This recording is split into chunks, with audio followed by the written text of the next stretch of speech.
Welcome back to Inner Peace, Better Health, the space where we talk about what it really means to rebuild, redefine, and rediscover yourself when life doesn't go as planned. I am Sayan, and today's story is one that challenges our whole idea of success and failure. Our guest, Amynicole Ellis, has lived through 3 bankruptcies. Yes, 3. And yet calls her journey one of zero regrets. She is a human design life consultant and founder of Fix Yourself and Flaunt It, a program that helps women stop trying to be perfect and start showing up as who they really are. What's fascinating about Amy's story is that it's not about bouncing back, it's about breaking free. She didn't just rebuild her finances, she rebuilt her relationships with worth, freedom, and truth. So today we are going to be diving into what happens when life that you built falls apart and why that might be the moment your real life begins. So, Amy, welcome to the show. It's an absolute honor to have you here with me today. Thank you so much for having me.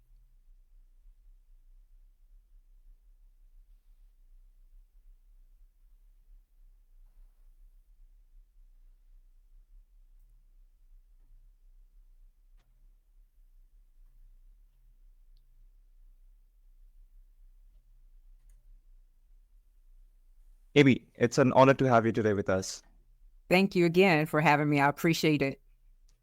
Yeah. So, Amy, I'm very excited to talk to you about, what the life that you build, with hard work and everything that you put together with, it sort of felt apart, right? And not once but thrice. So, I want to get straight into it. Like 3 bankruptcies with zero regrets. That's a powerful statement. What shifted in your mindset that turned loss into liberation? Well, I would say to get to zero regrets, like you said, you have to have a certain mindset. And my mindset is failure is data. I don't look at these bankruptcies as failure per se. It's just data points of how I go forward in life, in particular with money. So it's a bold statement, and I know it's against the norm, unconventional, but I have no regrets of doing what I did. It has strengthened me, mentally, and maybe pretty much a better person, and to be able to share my story with people out there that may be thinking, bankruptcy is, it's a shameful thing. Yes and no. You know what I mean? Hmm. Indeed. And was there a particular moment when you realized you weren't broken, just rebuilt? It was actually, yes, in my last bankruptcy. That's the one that pretty much broke me. It happened, I think, around 51. I'm currently 54. So it happened when I was 51. And that turning point after that was when I got a life coach. And she was, kind of teaching me a little bit about human design. And I knew a little bit about it, but not that much. But when she kind of delved a little deeper, it made me realize those 3 bankruptcies actually had to happen because that's the way I'm designed. One of my profile lines, I'll say, I have to go through trial and error pretty much in 3 different phases. So each one of those bankruptcies happened in a phase of my life. And this phase that I'm in now is called role model. Hence the reason why I'm on this show and speaking about it, because I lived it. I am a role model of this. So the turning point was hiring that life coach and opening my eyes to how I was designed, and that everything I went through in my past was supposed to happen the way it did. That's beautiful. It's like turning rock bottom into solid ground for the next strikes. And I think what makes your story even more powerful is that you didn't rebuild your circumstances. You redefined, if I have to rephrase that, you redefined what success actually means to you. Because when everything is familiar, right, or everything familiar to you that falls away, it forces you to ask, was I even chasing what was meant for me in the first place? And that naturally brings me to this, that you do help women understand their human design. So before I jump into, um, the next question, I want to ask you, what do you mean, or what is your definition of human design? Well, it's pretty much a energetic blueprint of the way we wired. It's based off of your time of birth, where you're born, and your date of birth. Hmm. Those things we can't make up, right? It's not like the Enneagram, the Myers-Briggs, the DISC test where it uses our mind and we're trying to contemplate, okay, which answer should I do? No, those three facts, Hmm. you enter it in and it comes out with your human design chart, and in that chart it has wonderful things about us. So I often said, if I had children, they need to come with a blueprint. Right. And guess what? Okay. It does. And we do come with a blueprint. It's just, Right. if we're willing to accept and delve into what it's like, because trust and believe, I am a huge believer in the man upstairs. So I take nothing away from him because everything does come through him. However, we have this blueprint that allows Hmm. us to understand how we are wired and why we do the things we do. Hence my Hmm. three bankruptcies. Now that's actually, well put, I should say. And so, okay, now that we do understand what is human design, by description, how did this system change your own relationship with success and, failure? Well, um, it actually helped me realize, one, that there was nothing wrong with me. I was also going through some comparison syndromes, comparing myself to other people and their success. And why wasn't I further along? I mean, like I said, I'm 54. I just turned 54. And when you hit your 50s, Hmm. societally, if that's a word, we're supposed to have made it, right? It's like, Yeah. why am I not making it? I'm waking up looking at the ceiling like, do I have to do this again? Do I have to go into a job? And don't get me wrong, I do have a W-2. So Hmm. I'm a human resources manager. So it's like, yeah, waking up, going through that wheel, that hamster wheel over again. Um, but nevertheless, it just made me realize, one, like I said, there's nothing wrong with me. It's fine for me to be passionate about multiple things because of the way I'm designed. Prior to becoming a coach, I was deeply into real estate investing, and it wasn't lighting me up anymore.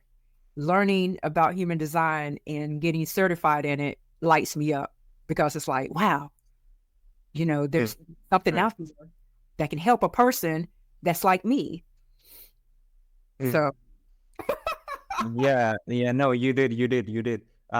So I totally relate to that. And I think a lot of people listening to this right now would see success for me, you know, might be something, right? Success for you might be something else. But when we say like make it at some point in our lives, it doesn't necessarily has to be, the financial implications or aspect of it. It could be something more spiritual or meaningful. And that's where I think, success really does feel different when it's rooted in, um, you know, authenticity and not approval.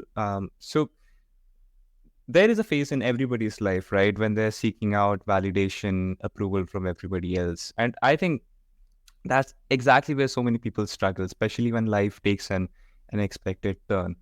Because even when your worth isn't tied to achievement, there's still that quiet shame that creeps in, right? Especially when it comes to money, stability or identity.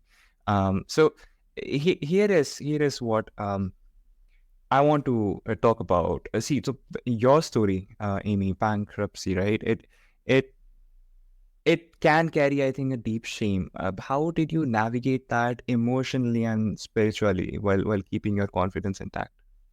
Ooh, um, we'll just say so. We start spiritually. Mm, I really had to rely on my faith, especially this last one, um, because it's like with this last one I did everything right. So a little bit of context before I filed bankruptcy. And of course, we know what happened in 2020. COVID hit, whatever, and I was working at a skilled nursing facility, and of course, I'm getting burned out like left and right because we had people coming in, working, going out, quitting, coming in. It was like a revolving door. right, And in right. 2021, I'm like, you know what? I'm done. I want to change careers. So I did. I ended up getting what I thought at the time was my dream job, working from home, actually in the mortgage industry, because, I've had a little bit, like I said, I was a real estate investor. So I knew, parts of the mortgage industry. And Mm. then 2.5 months later, 21 of us got laid off. I was like, I'd never been on that side of the coin. I've always been on the other side where I'm, terminating people. So when that happened, it was like, I had credit cards, of course, had bills. So I'm like calling everybody up. Hey, I just got laid off. What do I need to do?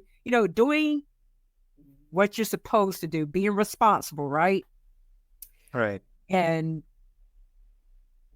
and then it got to a point where, some of my credit cards, they had already closed. And I'm like, why am I paying on closed credit cards? I need to live. I need to eat. I need to survive. So I stopped paying. And like I said, I relied heavily on my faith because it's like, okay, here we go again. When I made the fast forward, when I made the decision to file the third bankruptcy, I was like, okay, here we go again. I've survived this before. This one shouldn't hit, it shouldn't be that bad because I know what I'm expecting.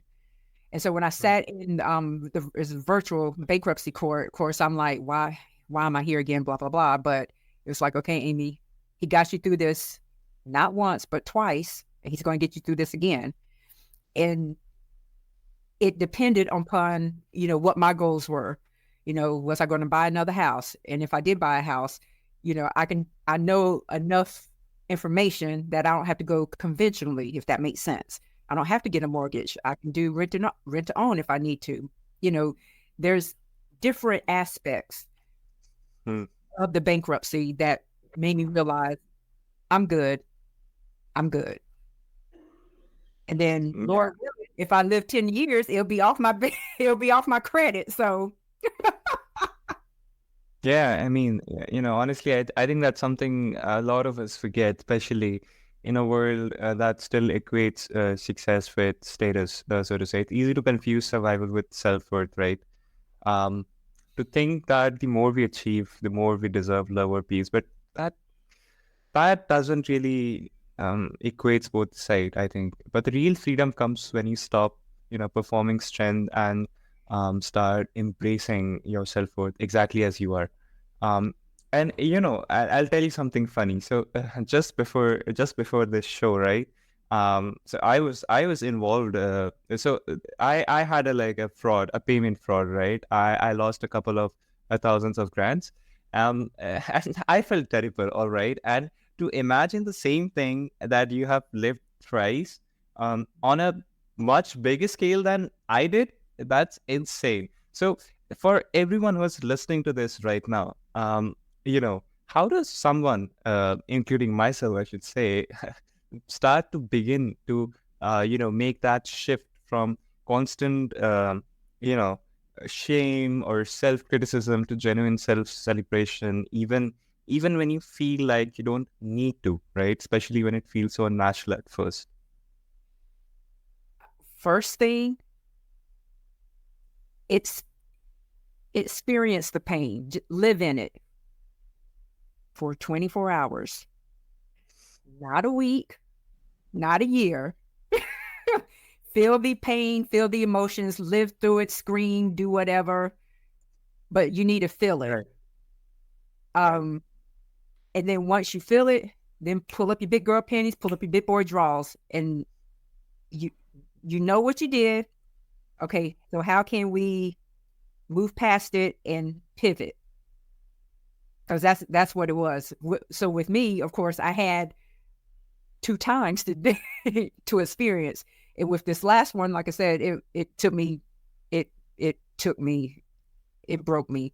But it's like, okay, I saw where my failures, which was the data, right, that I needed to move forward. Yeah. So wallow for a short period of time, pull yourself up, look at what you did, and then think, okay, how can I change and move forward? And that's my success. Definitely.